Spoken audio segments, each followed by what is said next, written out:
भारत के रक्षा क्षेत्र में निजी कंपनियों की भागीदारी बढ़ाने की दिशा में डीआरडीओ ने एक बड़ा कदम उठाया है।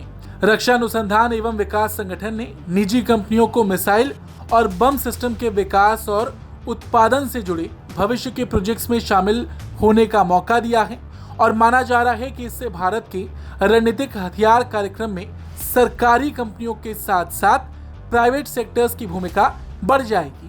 मीडिया रिपोर्ट्स के मुताबिक डीआरडीओ के directorate of missiles and strategic systems ने पहली बार रणनीतिक मिसाइल और बम विस्फोट के निर्माण के लिए निजी कंपनियों के एक्सप्रेशन ऑफ इंटरेस्ट यानी रुचि पत्र मांगा है।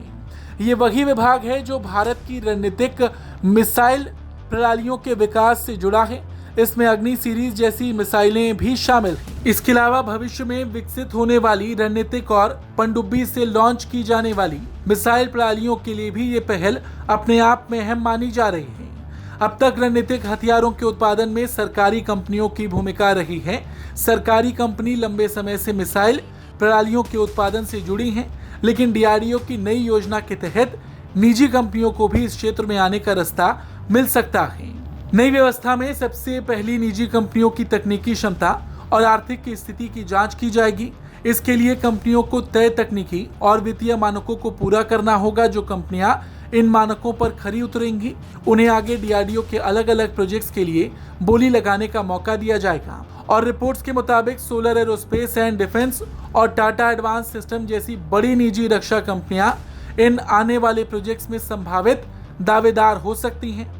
हालांकि इस प्रक्रिया में शामिल होने के लिए कंपनियों को कुछ जरूरी शर्तें पूरी करनी होगी। उनके पास रक्षा उत्पादन के लिए वैध इंडस्ट्रियल लाइसेंस होना चाहिए।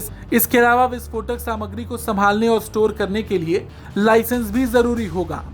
डीआरडीओ की योजना हर प्रोजेक्ट के लिए कम से कम 2 कंपनियों को डेवलपमेंट कम प्रोडक्शन पार्टनर के रूप में शामिल करने की है।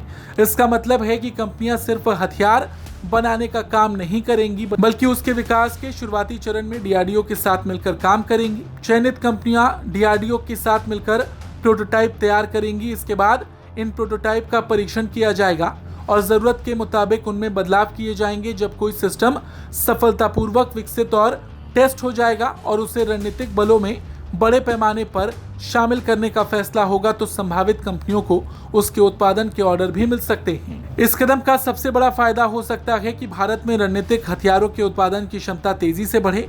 निजी कंपनियों के आने से नई तकनीक, निवेश और उत्पादन क्षमता का इस्तेमाल किया जा सकेगा। साथ ही रक्षा उत्पादन में प्रतिस्पर्धा बढ़ने से भविष्य में हथियारों की सप्लाई को लेकर विकल्प बढ़ जाएंगी। ये पहल भी भारत की उस नीति से जुड़ी है जिसके तहत सरकार रक्षा क्षेत्र में निजी कंपनियों की भागीदारी बढ़ाने और देश को रक्षा उत्पादन में आत्मनिर्भर बनाने पर जोर दे रही है। पिछले कुछ सालों में निजी कंपनियों की भूमिका fighter aircraft, drone, radar, missile और दूसरे रक्षा उपकरणों के क्षेत्र में बढ़ी है। अब रणनीतिक हथियारों के विकास और उत्पादन में भी निजी क्षेत्र को ज्यादा जिम्मेदारी देने की तैयारी दिखाई दे रही है। सीधी भाषा में समझे तो डीआरडीओ अब सिर्फ सरकारी कंपनियों पर निर्भर रहने के बजाय निजी कंपनियों को भी रणनीतिक हथियारों के विकास और निर्माण की प्रक्रिया में शामिल करना चाहता है। और अगर ये मॉडल सफल हो जाता है तो आने वाले सालों में भारत की मिसाइल और हथियार प्रणालियों के उत्पादन में निजी कंपनियों की भूमिका काफी बड़ी हो जाएगी। ब्यूरो रिपोर्ट, भारत तक।